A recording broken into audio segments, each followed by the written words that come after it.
Ito ang bago. Dapat pala maging maingat ang Iglesia ni Cristo, INC, sa kanilang plano na gumawa ng mga malalaking rally para suportahan si Pangulong Marcos sa issue po ng kanyang opinyon tungkol sa impeachment ni Vice President Sara Duterte. Dahil ang paniniwala ng INC, tama yung opinyon ng Pangulo na hindi dapat ang impeachment dahil maraming masasayang na panahon. Yan ang paniniwala ng INC dahil kanya sinasang-ayunan yung opinyon ng Pangulo. Pero ito yung dapat na ingatan. Kasi po ngayon, pinapalabas ng mga Duterte supporters na magsasama daw yung mga followers ni Kibuloy at saka INC. Parang, alam nyo, kilala ko yan, mukhang malabo mangyari, pero kanilang pinapalabas.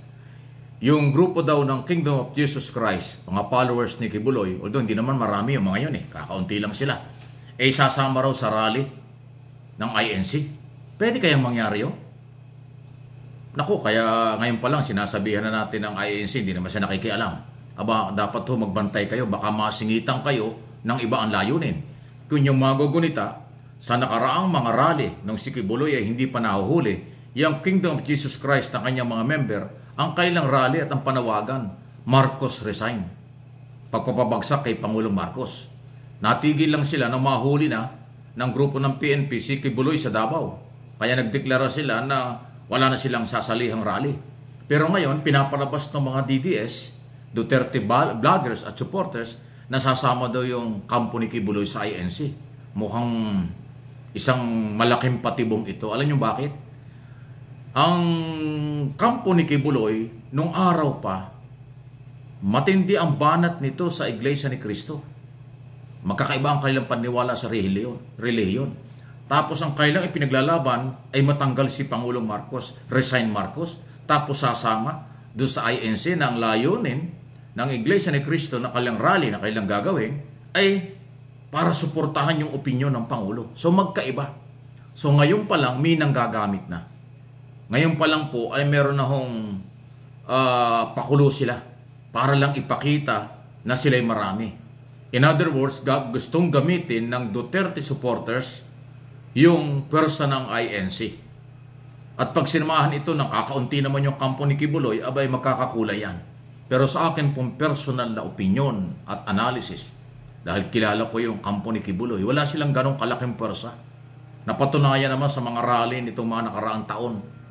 From day one, nagrarally sila sa Liwasang Bonifacio, sumama sila doon sa Mautog Rally, di ba? Wala namang nangyari. Puro kautugan lang, di ba? Ayun. Yun yung grupong yun. Pero nang mahuli si Kibuloy, bigla silang tumigil. Kasi nga, ang kanilang panawagan noon, huwag hulihin si Kibuloy at resign Marcos. Duterte sila. Ay itong Iglesia ni Cristo, iba po ang galaw nila. Ang kanila ay pagsuporta kay Pangulong Marcos. So magkaiba. Kaya, again, atin hong pinapalaala na dapat ho'y maging maingat sa mga may manggagamit, may sasawsaw, baka mabudol kayo, baka mahaluan kayo. Kasi ito yung pinapalabas ng mga DDS dahil wala silang maorganisa. Ilang beses na ho silang nanawagan ng people power. Diyan sa EDSA, walang dumarating, sila-sila lang. Kaya ito yung pagkakataon gusto nilang gamitin itong plano ng INC. At gusto pa rin gamitin yung Kingdom of Jesus Christ. Ewan ko kung papayag pa yun. Kasi nagpalabas na noong mahuli si Kibuloy, yung kanilang bagong head yata ng kanilang organization, kanilang relihiyon, na hindi na sila sasali sa political rally. Pero ngayon, pinapuputok na naman. Sa tingin po ninyo, magkakasundo yung dalawang yan, ay matinding magkalaban sa relihiyon yan Diba? Pangalawa, magkalayo. Davao at Maynila talaga ang kanilang ipinaglalaban. Ang Iglesia ni Cristo ay sumusuporta kay Pangulong Marcos sa kanyang paninindigan doon sa issue ng impeachment. Eto namang kampo ni Kibuloy, resign Marcos. Galit niya sa mga Marcos. Dahil, ewan ko kung bakit sila galit. Wala namang kinalaman ng Pangulong Marcos at ang gobyernong ito sa kaso ni Kibuloy. Wala pa si Pangulong Marcos, may kaso na si Kibuloy sa Amerika at saka dito. So wala Ayan, ano inyong masasabi? Sa ating mga kababayan na membro ng Iglesia ni Cristo, maging maingat po kayo. Baka masingitan kayo ng mga manggagamit lang. Okay? Hindi naman nakikialam. Paalaala lang. Okay? Mabuhay ang Iglesia ni Cristo. Napakarami nila dito at sa buong mundo. Okay? Okay? Yan po yung totoo. Isa yan sa mga respetado at malaking religious organization sa buong mundo, hindi lang sa Pilipinas. Sunod na ating pag-usapan dito, ayun, gumagalaw na pala. Ano ha?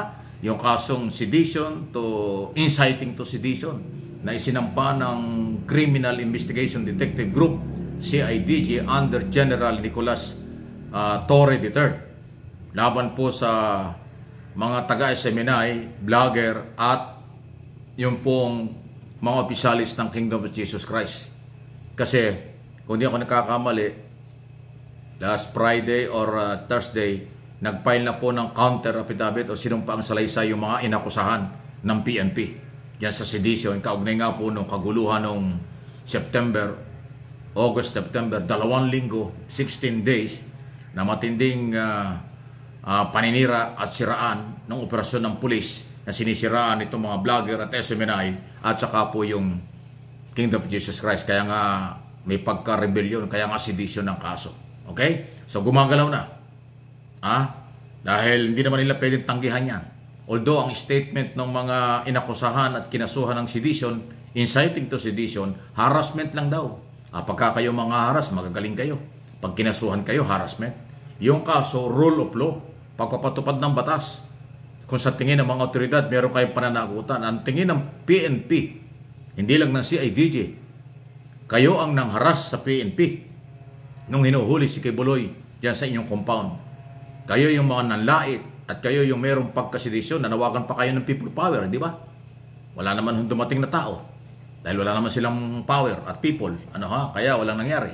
So, yung inyong panawagan ng people power at pagpapatalsik kay Pangulong Marcos, yan po yung siguro nakitang may pagkasedisyon.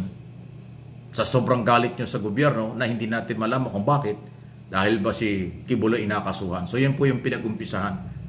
Sinasariwa ko lang sa inyo nakaraan. Yan ang punot dulo kung bakit kinasuhan ng PNP ng sedition itong mga taga-SMNI, mga vlogger at saka po yung kanilang mga kasamahan. Yan ho nag-umpisa. Ang development, ayun na nga po, nagkaroon na po ng preliminary investigation before Department of Justice kasi doon ipinailang kaso at nagsumiti na po ng sinumpaang salaysay yung mga akusado or inaakusahan. So ayan ang rule of law. Kinasuhan kayo, binibigyan kayo ng pagkakataong idepensa ang inyong sarili. Tingnan natin kung makakarating sa korte ito. Sabi ng PNP, malakas ang kanilang kaso. Sabi naman po ng inakusahan, harassment lang ito. O edi tingnan natin. Kaya nga may prosecutor, sila yung susuri at aalamin kung merong mga probable cause, may mga ebidensya para dalhin sa korte. Kasi pag dinala sa korte yan, may warrant of arrest kaagad yan.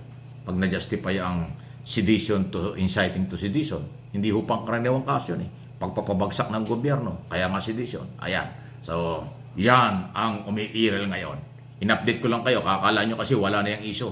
Nabuhay at buhay na buhay dahil gumagalaw ang mga prosecutor ng Department of Justice. Please like, share ng ating mga video dito sa MA Pinoy TV. Tulungan nyo ako dito dahil going 100,000 subscriber na po ito. So, tulungan nyo ako. Kaunti na lang. Sabi nga nila, ilang tulog na lang? 100,000 na. Pero kung susuportahan nyo, baka 2-3 tulog na lang. Bahala na kayo. Palakasin natin ang ating ang ating paninindigan, paniniwala sa kung ano ang tama na naaayon sa galaw ng gobyerno at batas.